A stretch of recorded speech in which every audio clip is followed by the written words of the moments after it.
Hey guys, how's it going? Blue Potato here with my very first attempt at coaching. So Dresser Gaming, the person playing Evelynn, reached out to me and told me, this game has a very high KDA, how did I not win this game? And if you're interested in getting coached, let me know down in the comments below and I'll reach out to you via Discord or Reddit. So anyway, what I'm going to do in this type of video is show you guys what he does first. It'll cut off to what I would suggest to do differently, and hopefully it makes sense. If you guys agree with my ideas or disagree, let me know in the comments down below. Thank you guys for watching and I hope you guys enjoy. So first thing I'm going to see is the start of the game, he didn't change his ward to a pink ward, so he's going to take a yellow ward. I recommend taking a pink ward because it has that permanent stance. So once you place it here in blue, it's going to stay until you change it to a ward or use your new trinket. So it's already 14 seconds, so you're going to go to red or to Krugs. It looks like you're going to go to Krugs. Okay, cool, that's a typical Evelynn start. It's already 20 seconds, so you're already late at the start. So you do Krugs. What I would suggest doing is taking these Krugs to the outer limit of their little shell. Like you see a triangle on the floor, that's as far as you can bring them before they start losing aggression. The reason for this is so you can start your next camp a lot faster. So right now you're in the center of that, so you're going to do an extra 3 steps to do it. Although it doesn't sound like it's a lot, it adds up in time. Next thing you're going to do is you're going to do red. So again, I would want you to go to the outer limit and move that red so you can start your raptors a little faster. Let me show you what I mean by putting this in practice. So I changed my yellow ward to my pink ward. I'm on my way to blue, literally what you did, but instead of me getting to the bush and then dropping my ward down, I drop it at its maximum distance. This gives me time to recall a second faster than you. Now that I've recalled, I'm changing my pink ward to my sweeping lens to check for wards while I'm ganking. He got to Krugs at about 20-21 seconds, so right before they spawned. I arrive at 18 seconds, which is 3 seconds before they spawn. And I'll show you what the outer limit means. So you see how I'm dragging them as close as they possibly can to the edge of their little cone before they lose aggression? This is what I mean. I didn't expect to kill the small Krug here, so I stand still for like a second, but I still get to red buff way faster than he did. He got there at about 47 seconds. I get there at 42 seconds even though I stood still. That's a 5-second lead on him that I have just by pushing the Krugs to their outer limit. And this is how I handle red buff. So I'm going to start harassing him and getting him as low as possible before I can smite them. But I don't even smite them at the bush. I leash him and I push him towards raptors. So when I'm starting raptors, I smite him on his way over there. That is crazy time save right there. Now I'm going to show you guys what happened after this, which is when he missed a really good possible gank. So he's starting raptors, and you can see that Jace is getting attacked by Xin Zhao and Morgana. Our guy here is farming raptors comfortably. I'm not sure if he notices it or he doesn't. Xin Zhao just flashed, Jace just flashed, Morgana got first blood. And now you're pathing towards your blue side. What I would suggest is doing your raptors. Notice that fight happening and pushing these raptors towards the outer limit near mid lane. You should level up after you do this, or maybe sooner after, and smite the raptor to get there as fast as possible. In this time, you'd see Morgana and Xin Zhao in this area. You'd charm one of them, and then you would start attacking them, helping out Jace. Jace died, so it is what it is. You're on your way towards your blue buff, in a really awkward pathing because Morgana is still behind Xin Zhao. Why would you go after the bruiser when Morgana, a super squishy APC, is right there? You got CC'd and you're in her little poison pool. And although you did get a kill on Xin Zhao, here's another mistake. You see Jace coming in, he's going to help you guys gank them, so now you surrounded them and you guys all just walk away. So this made this from a 3v3 into a 3v1 for the enemy's favor. You guys set Jace up for failure. So although you got a kill on Xin Zhao, awesome, fantastic, this is still a loss on you guys because now it's 2 deaths to 1 death. There's a second option. What you could have done, since you're not going to help out in that fight anyway, is go from your raptors to the enemy's blue buff, because you know it's there. You saw Xin Zhao have his red buff with no blue buff. You already assume he started in the red side, so you might as well take his and not even fight. That way it all ends up with 1 death and nobody gets put into an awkward position. And now this fight is prolonged. You guys should already be farming, going back to normal, and you flash out, and now Myopic is stuck in a bad position. And guess what happens? Jace, the hero that he is, also rushes in. At the end of the day, all of those fights were your fault, because you looked as if you're going to engage on the enemy Your team followed up, and then you just walk away, setting up your team for failure. You didn't even get Scuttle Crab, so that fight was pointless and you burned your flash for no reason. Xin Zhao now has both Scuttle Crabs. So instead of you farming and leveling up normally, it took you a minute and a half to get to level 5.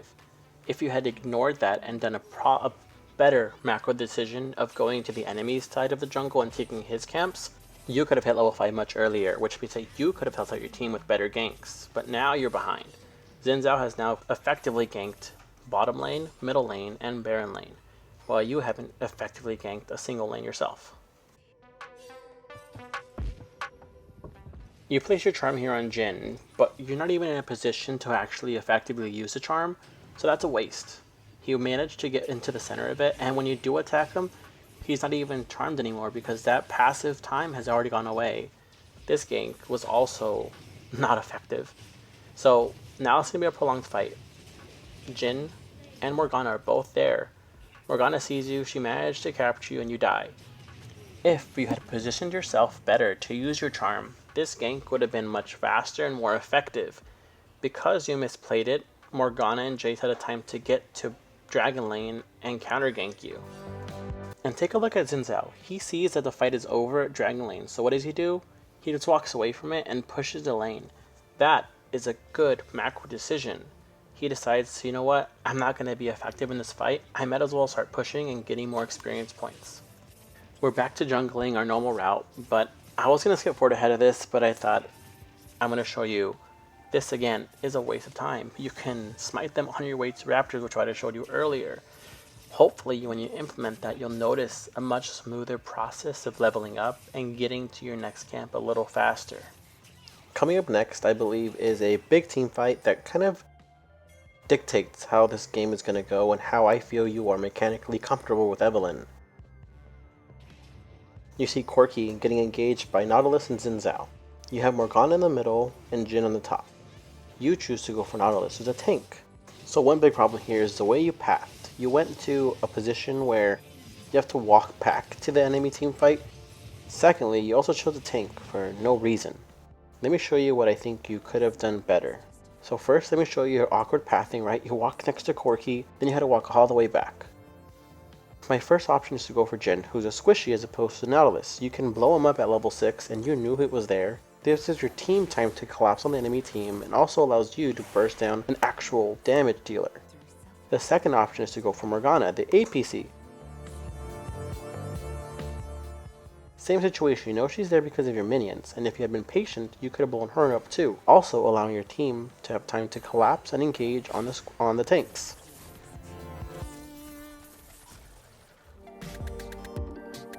And option 3 is to go for Xin Zhao, not Nautilus, and also position yourself in the river behind them, so when they do run away, they run away into you as opposed to away from you, and you're also in the middle of the team fight still. Alright, back to the game. So this is the end result of that big skirmish, and yes, you guys won that fight, congratulations. The reason I gave you these examples is so you can see that there's always a different, better way of positioning yourself. You guys won this team fight, fantastic. Just be wary of how you guys win the team fights, because that could have gone not in your favor. Thankfully it did though, so good job.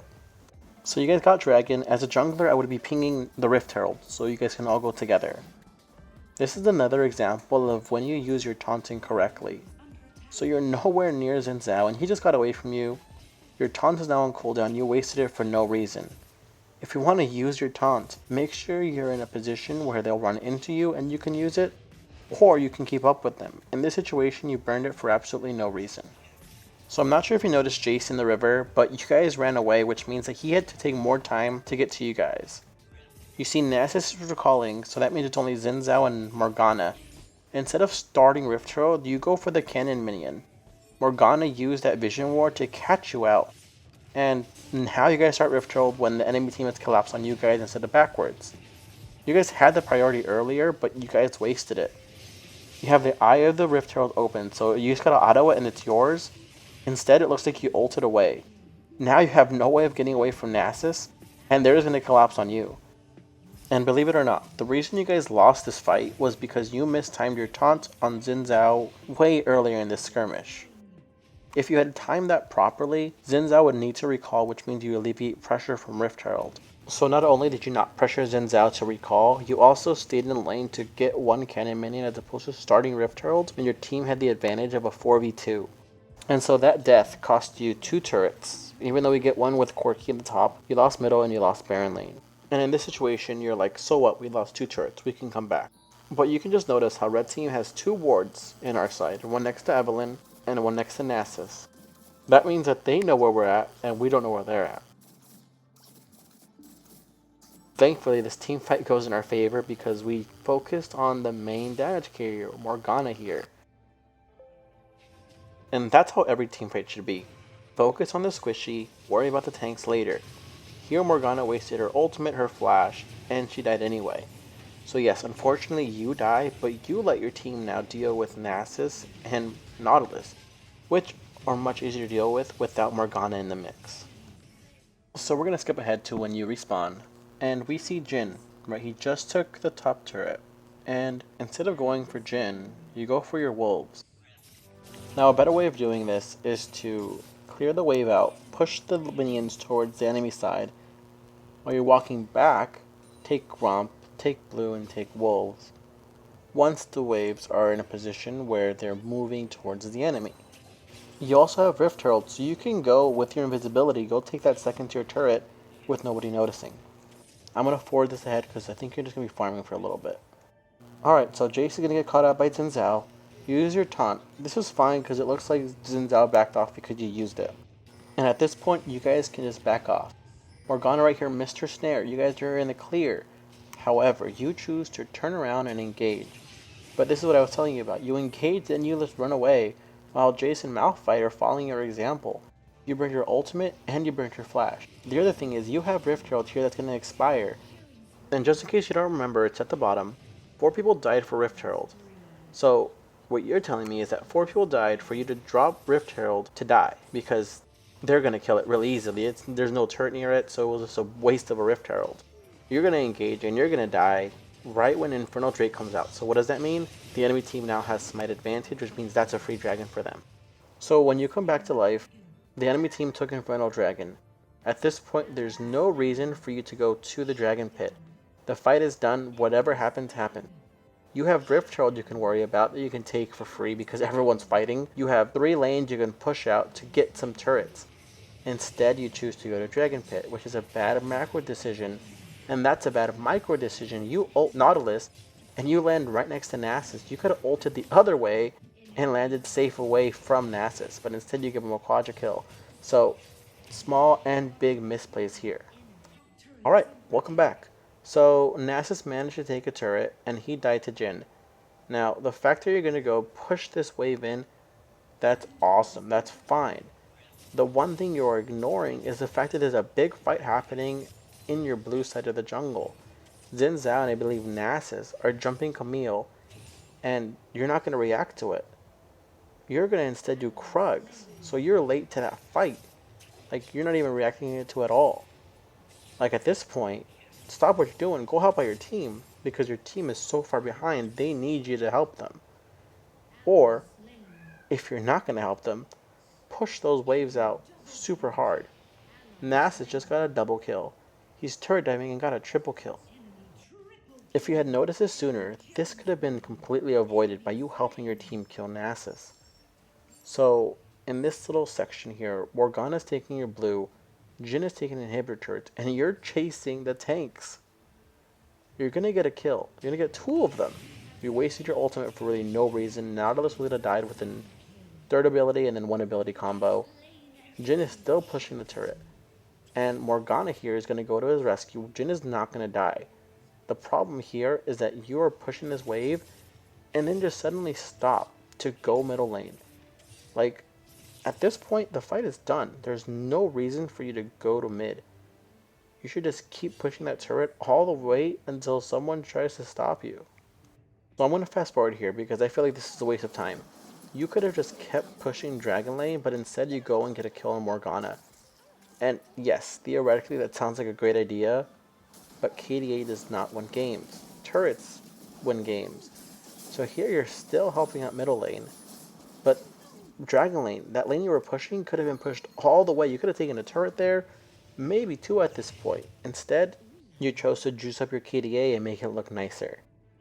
Sometimes you just have to trust your team to survive that fight. And technically, that fight would have been fine with or without you. And so here's another micro mistake. You go for Jhin, which is great, but you ult right into Nasus' territory, and you have to burn your flash to get out. You could have used your ult to get past the Raptors, and you would have been fine. In fact, if you had moved towards Raptors, you could be farming your jungle at this point instead of wasting your time at base.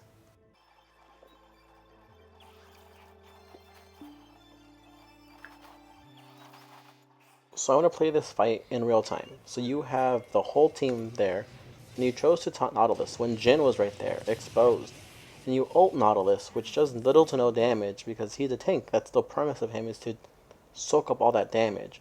And now you're away from the team fight. Malphite goes in, Corki goes in, Jace goes in, and you are still away from the fight.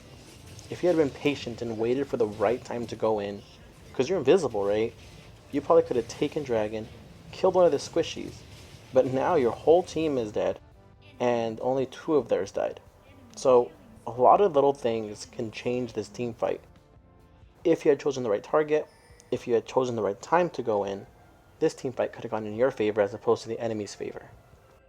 Alright, so we skip ahead past your death timer, and you're going towards Baron Lane, and that's fine because you have three people there, but did you notice the center has two stacks of super minions pushing towards your Nexus?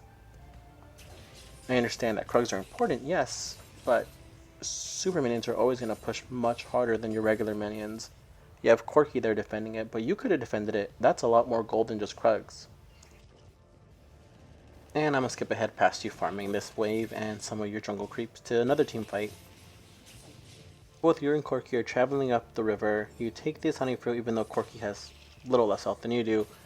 You should see that the enemy team is stacked on top of Camille. There was no reason for you to go any further than what you did. Now, Corki gets caught out, so RIP Corki, and you get out, and that's fine. Besides the fact that you use your taunts on Jhin when you didn't have to, this pathing is interesting. You were in the clear, but you returned for some reason, and just because you hesitated, you get caught out by both Morgana and Nautilus' snares. You have to flash to get out. A little weird, right? But these little mistakes can cost you a lot. Thankfully you had flash available. What if you didn't? You would have died.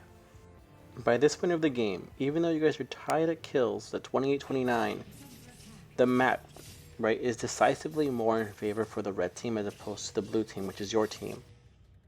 You have Jhin and Morgana pushing Dragon Lane.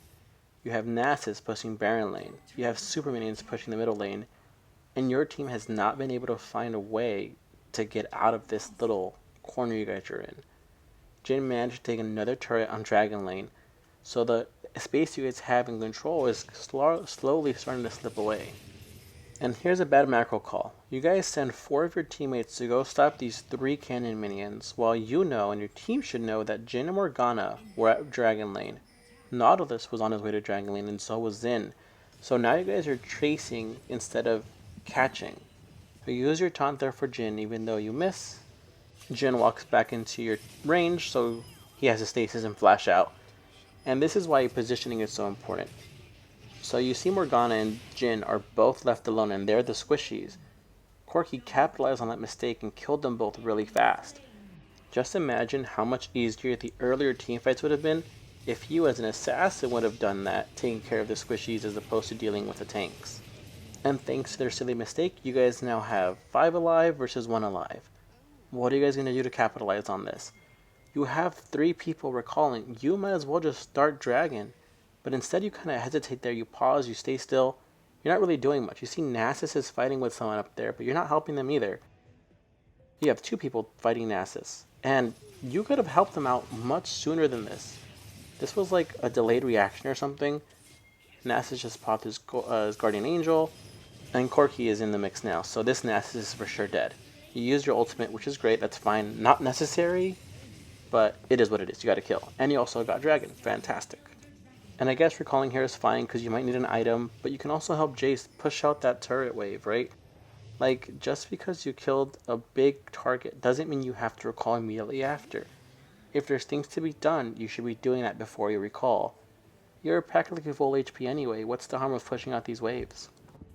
Unfortunately, Jace got caught out, but who do you see at Baron lane? Alone. Jhin, a squishy champion that you can easily assassinate. Instead, you chose to go middle lane with the rest of your team, and that's fine because you guys are trying to push out this turret. But what other impact could you have done? Like, you see Corki went towards us to go fight Jhin, but he's also a squishy, so he's susceptible to dying. And now you have like 5 of you guys going after one person. And now you're taking Xin Zhao's blue, which is fine, that's cool, you took his blue buff, but your team was engaging in a fight, and you could have rotated to the other side of the map, towards Dragon Lane, and pushed out that wave. You have to cause and force your enemy team to decide who they want to fight against. Do they want to defend against Evelynn, or the rest of the team? Your whole team was bundled together, which gives you the chance to split push. Nobody in your team is causing or forcing the fight or the game to turn towards your favor. You need to open up those windows by taking turrets that enemy teams aren't going to expect. If your whole team is middle, you have the 2 side lanes to push out. This is a strange time for you to start red buff, but you got it, you secured it instead of your enemy team, and that's cool. But you see how awkward this is? Like, you can be rotating around the enemy team until you can catch out, as opposed to being in the front and looking for an engage. Like, you're not an engaging champion, you're a champion that finds the weak spots. And here is another example of you misplacing your taunt. You have Jhin and Nautilus, both separated from the enemy team, and yet you choose to target Nautilus. Like, Jace is coming to collapse behind you, so why not target the person who actually does damage? Nautilus is annoying, sure, but he doesn't do as much damage as Jhin, and there you use your ultimate again prematurely. Like, you didn't secure a kill there, and now you're going to walk back into the fight when you were safe, and you have no ultimate, no flash to get away from this fight, so you die inevitably. Now the enemy team has a free Baron, and because nobody focused on the side lanes, you guys just lost a second inhibitor turret by Dragon Lane. Nothing exciting happened during your death, except for the fact that the enemy team pushed out those 3 lanes. Now, 2 things here. Jace uses his teleport when he's like 2 blocks away, or 2 steps away, sorry, and you are just blindsided. You're chasing this Nasus for really no reason. Like, you know this kill is secured. Is there really a reason for you to come all the way over here? Why not prep for Dragon, which was less than 60 seconds from coming back? You can find a way to get lane priority so you guys can have a better team fight at Dragon Lane. Instead, you guys chase Nasus, which allows what? Super minions to pile up. Now you're defending against super minions instead of pushing them back, which allows what? The enemy team to have a free dragon. Because now you have to decide whether you want to defend against the super minions or try to see if you can get Elder Dragon. Whichever option you choose, you're kind of screwed because the enemy team has the advantage here. You check to see if they're doing Baron. Unfortunately, they're not, but they have a pink ward there so they know you checked it. So the whole enemy team is just going to collapse on you. You're going to try to flash away or ult away, I believe. Unfortunately, that's not good enough and you die. I believe, although this team fight looks pretty good, it's GG's. So I'm going to give out my closing remarks. First thing, I believe you need to work a little more on your mechanics when it comes to Evelynn, especially choosing who you want to target with your taunt. Secondly, your positioning. You always position yourself in front of the enemy, which allows them to run away from you, as opposed to positioning yourself behind them, so when they run away, they're actually running towards you. And lastly, I feel like although you have a high KDA, you really did no impact for the map. Like, you're just going around getting kills without actually pushing out these lanes. Remember, KDA doesn't mean you'll win the game. Destroying the Nexus means you'll win the game. And how do you destroy the Nexus? By pushing down those towers. Jester Gaming, thank you so much for letting me use your video, and I hope that you learned something from this. And for those of you watching, thank you very much for going through this whole video. If you have any questions, comments, or concerns, leave them down below. If you're interested in getting coached, also put that in the comments, and I'll figure out a way to reach out to you. And don't forget to like, comment, subscribe for more Wild Rift content. Take it easy, Summoners, and I hope your elo climb is way better this time than it was last season.